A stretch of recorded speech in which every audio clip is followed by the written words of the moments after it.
What is happening, everybody? Meron tayong bagong modelo, si InMotion E20 Electric Unicycle, and unfortunately wala na namang audio to. So mag-commentary style video tayo sa ngayon. Start na tayo, let's go.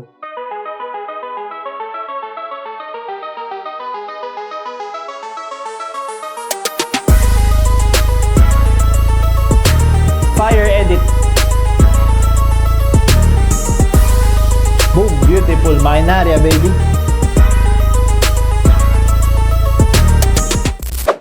Alright, so ayan, nung binuksan natin, makikita yung kulay puti. Ito yung pinakamurang electric unicycle ngayon sa market. So may kasama siyang charger. Okay.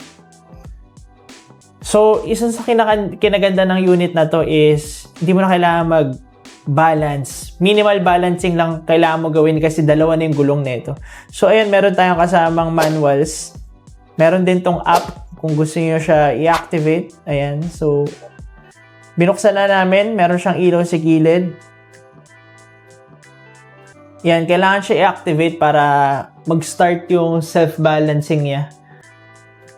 So, inalam pa namin kung paano sa segment na to. Ayan, so, how to set transport mode. Ang blurred naman. Ba yan? So, technically, dinisable namin yung transport mode para magamit yung electric unicycle. Ang lalano na. Ayan, so meron tayong headlight sa harap, tsaka yung battery indicators natin, andyan din sa harap.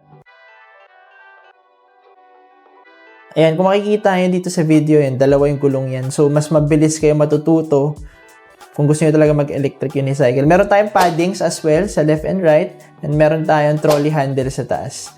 Actually, kompleto na siya. Pinag-isipan talaga ng InMotion tong unit na to. Ayan yung power switch natin. Nasa ilalim ng InMotion logo. Ayan, so sa segment na to, if I'm not mistaken, na-activate na namin siya through phone app. Ayan, na-activate na namin siya, tama. Ito yung unang unicycle actually na self-balancing talaga. Mamaya makikita yung bibitawan namin tapos nakatayo lang siya. And personally, for me, isa sa mga groundbreaking inventions talaga ang electric unicycle. Ayan o. Gulat na gulat ako talaga dyan.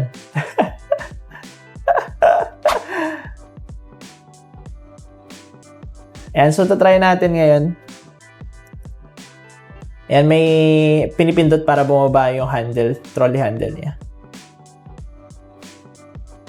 And sa oras pala na to, may experience naman na ako with using electric unicycle. So, hindi ako nahirapan. Pero mamaya makikita yung ibang staff namin na zero experience at all with electric unicycles. Ayan, nag-red siya kasi pag naka-on yung unit, hindi advisable buhatin kasi naka-activate yung controllers niya and motors niya. So, tatakbo yan pag binuhat nyo. So, mistake ko yun kanina. Ayan.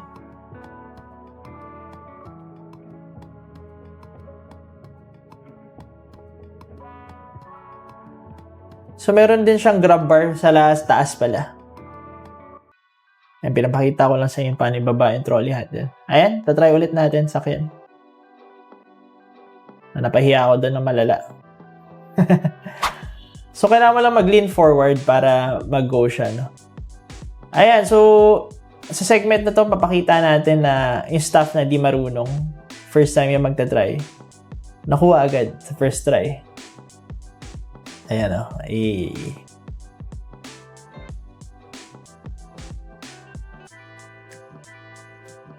Ito yung pinakamurang electric unicycle ngayon sa market, available at Motor Electric. Definitely. Alright. InMotion E20, kilala rin to sa buong mundo. Okay, gusto ko lang mag-share bago natin tapusin yung video. Again, isa sa mga groundbreaking, world-breaking na invention ang electric unicycles. So, masasabi ko na great investment yan. Araw-araw ko kasi gamit yan, papasok sa motor, papunta sa motor, or pag may pupuntahan ako na may bibiling errands, may gagawing errands, may bibiling mga bagay.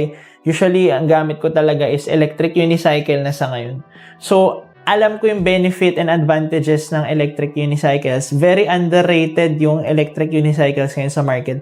So, kung gusto nyo ma-experience yung benefit, yung adrenaline, sobrang compact, magaling talaga yung nabibigay na tulong sa mga tao na itong electric unicycles. Dito yung perfect unit na kung saan kayo mag-i-start.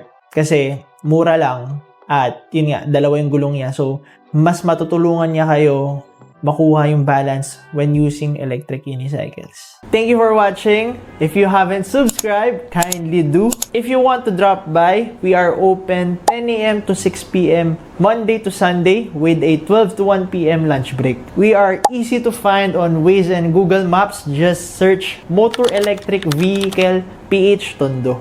Address and contact details are on the screen. Either way.